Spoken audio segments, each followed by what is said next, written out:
Hello everybody, welcome back to my channel. This is NAKIE. I hope everybody is doing well. As you can see, we are making some Tuo-Zaafi, some T-Z with some Ayoyo soup. Yeah, I want to take this opportunity to wish all my Muslim friends, family, happy Eid. So this is my blended ginger and onion. If you're a fan of garlic, you could add that to it. I'm not fan, so I took that off. And these are the meats I'm gonna use. I have my goat meat and I have my tripe. That's goat intestine. I'm gonna season this meat with my blended ginger and onion.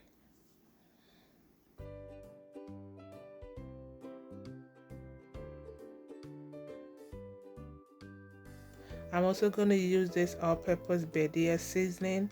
This is also optional. If you don't like it, don't use it. Just use any seasoning that you have. I'm going to use adobo powder.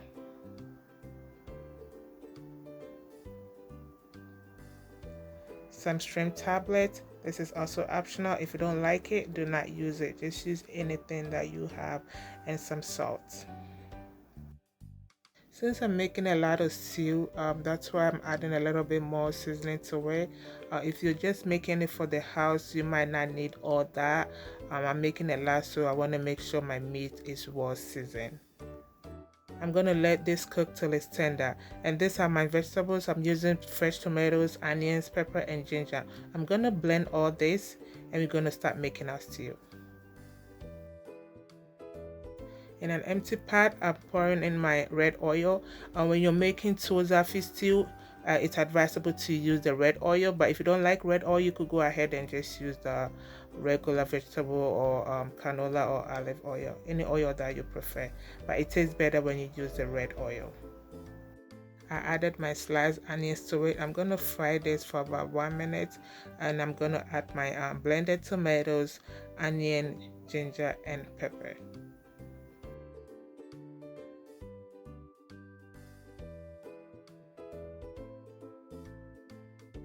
After adding the blended vegetable to it, you want to give it a stir so that everything is well mixed together.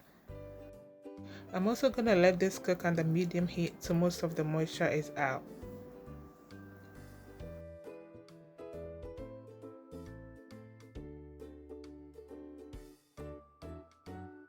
My meat has been cooking for about 20 minutes now, and yeah, as you can see, all that is from the ginger and onion. Okay, I'm going to give this a stir, and I realized it was still hard, so I gave it more time because I want my meat to be really tender.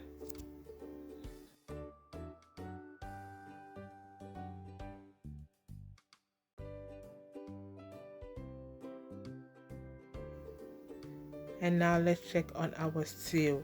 Guys, look at the line. You see where we started from and look at where we are now. It tells you most of the moisture is out. When most of the moisture comes out when you're making tomato-based stew, it makes the stew taste really good. And you know that sourness that comes in the tomatoes? Yeah, when you cook it for a long time, it takes that sourness off. I'm adding my pre-cooked cow food. I already have this in the freezer. As you know, cow food takes forever, so I always cook them, put in the freezer, and anytime I need it, I just take them out. So that's what I'm adding to it. And when I cook the cow food, I don't cook them all the way through. I don't like cook it to really soft because I want it to continue its cooking process in the stew or in the soup that I'm making. So I cook it halfway, then I put in the soup. And now our meat is tender, exactly how I want it. It's perfect. Now I'm going to transfer this into the stew, and we are almost done with the stew.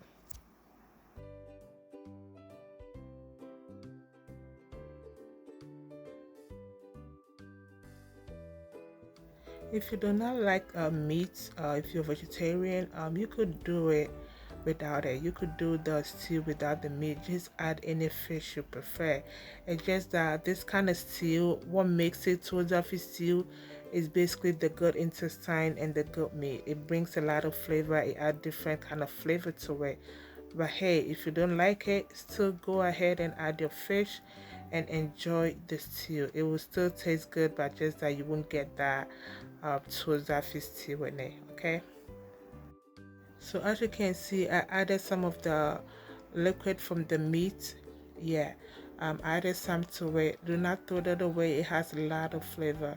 And this is ginger powder. This is optional, but I realized when I add ginger powder to my stew at this point, it tastes really good. It gives it a different taste, and I love it. And I'm adding one more shrimp tablet to it. That is also optional. If you do not like it, please use any seasoning that you prefer. I also added some salt to taste. Make sure you taste for salt before you add it, especially if you're using seasoning. Yeah, most of this seasoning has salt in it, so make sure you taste for it. If you need to, then you add some to it. My stew is looking good. It tastes really good. I realized it was thick for me. Usually Tuo-Zaafi stew is not supposed to be that thick.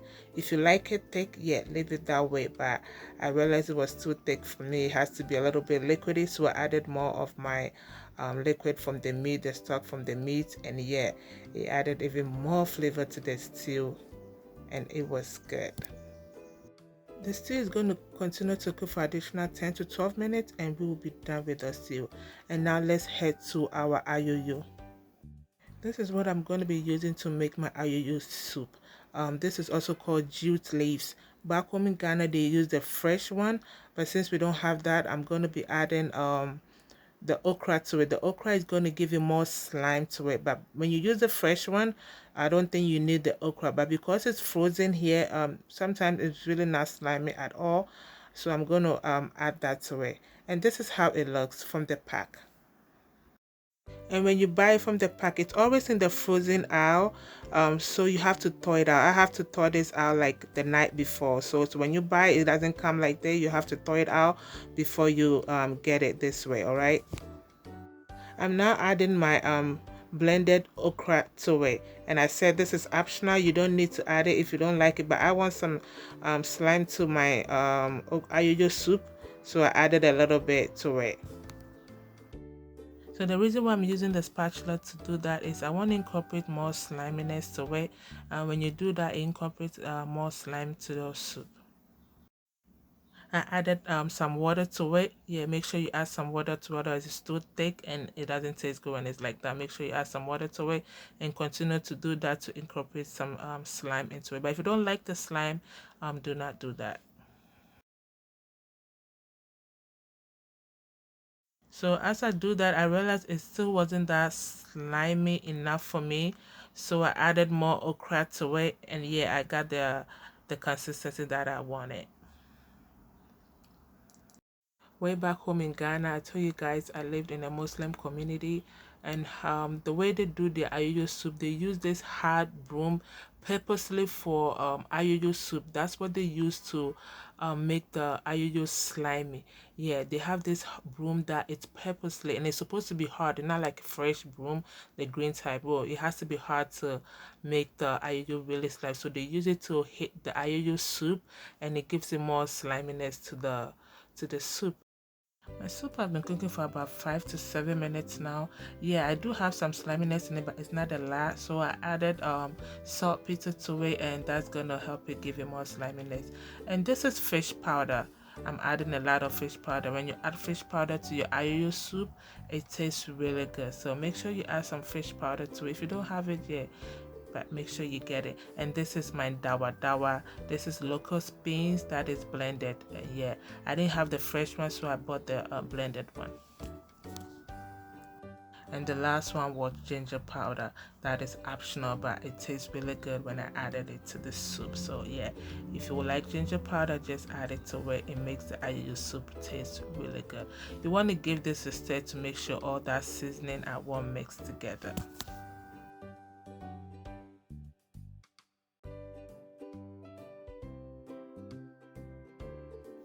I added a little bit of salt. Make sure you taste before you add your salt away. And yeah, we are almost done. Our soup is looking good. So the ayoyo soup cook for additional 7 to 10 minutes on the low heat. Make sure you don't give it high heat, otherwise all that sliminess that we wanted is gonna cut off, and it's gonna be a cost, well, not cost 90, because you're still gonna enjoy it, just that you're not gonna have that sliminess in the ayoyo soup. And look at that, it looks perfect. Our ayoyo soup is done. Let's check on our stew, and look at our stew. All that oil that settles on top, it tells you your stew is also done. The meat is tender, everything is good, the season is on point, the salt is good, and it's not thick, it's liquidy. That's how I make my Tuo-Zaafi stew. If you want it thick, do not add too much liquid to it. And let's head to our Tuo-Zaafi. With our Tuo-Zaafi, we need cassava flour, that is kokonte, and we need our cornmeal. So I took about 1.5 cup of the cornmeal. I added some water to it. I'm gonna mix this, and I'm gonna make a porridge out of it. This is the base of the Tuo-Zaafi. So just add water to it. I don't know if you want to measure it, but I don't measure it. Just make sure it's not that thick like that. And just we're gonna add it to our boiling water like we're making regular porridge. So after adding your mixture to the boiling water, you're gonna stir this to make sure it's all mixed together, and we're gonna cook this till we have a porridge consistency. And this is how your porridge should look like. It's not going to be too thick, it's not going to be too light. Make sure it's in the middle, and we're going to take part of it, we're going to use it later on. The quantity of porridge always depend if you're making a lot, but I prefer just taking half of it, and later on you could add the half if you need to, okay? But you're still gonna need it, just that you don't want to take too much to the point that it's gonna be too hard. All right, so I added 1 cup of cornmeal and 2 cups of kokonte flour. So the reason why I added more kokonte flour than the cornmeal is because I want my my Tuo-Zaafi to be more stretchy, and I use the same cornmeal for the porridge, so it kind of balances it anyway. You could do the Tuo-Zaafi without the kokonte. Yeah, traditionally some people do without it, and it's still good, but it's like we just add the kokonte to make it a little bit more stretchy. And after you add it to it, you want to like press it to the pot like what I'm doing to prevent it from forming lumps, because Tuo-Zaafi, especially with the kokonte in it, it's easily to form lumps, and you don't want that. So make sure you try to like stir it, press it towards the pot to prevent any lumps from forming. And you see now that it's getting harder, I'm now gonna add the liquid, the porridge that I took on the side to it. So that's why it's always advisable to have a lot of porridge, so you could have some to add to it. Because if you add plain water to it, yeah, you're gonna have it's gonna be good, but I've not tried it before. Yeah, let me know if you've had Tuo-Zaafi like that and adding just plain water to it. I always do it and add the porridge to it if it's really hot. So after adding the porridge to it, you want to still keep pressing it down the pot, stirring it, so that if there's any lumps in it, it still will go away, and also to mix the porridge well with the Tuo-Zaafi. So I added more porridge to it because you want to make sure your Tuo-Zaafi is really soft. The one thing when you're making your Tuo-Zaafi is you want to make it a little bit more softer than usual. If you make it harder like banku, it's not gonna be good when you're ready to eat, because when you make it really hard, after a while it becomes so like cakey, like so like hard, and not too hard, but the consistency won't be good. Tuo-Zaafi is supposed to be really soft, because after a while it becomes a little bit like firm. Okay, so like that, see how soft that is? Yeah, after a while it's going to be a little bit firm, and that's good to eat. Okay, so make sure you make it a little bit soft, unless that's how you want your Tuo-Zaafi. If you want it really harder, yeah, then do not add too much liquid to it. I covered this for about 5 to 7 minutes, and our Tuo-Zaafi is ready.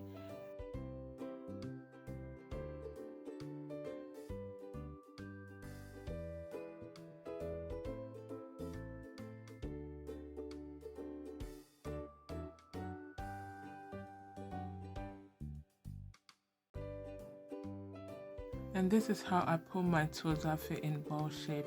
I put a little bit of liquid water and a cling film, and yeah, you cannot make this like making banku, because it's really soft, so you cannot even like hold it and like roll it in your hand or something like that. So make sure you have like cling film, and that's it. That's how you put that in a bowl shape.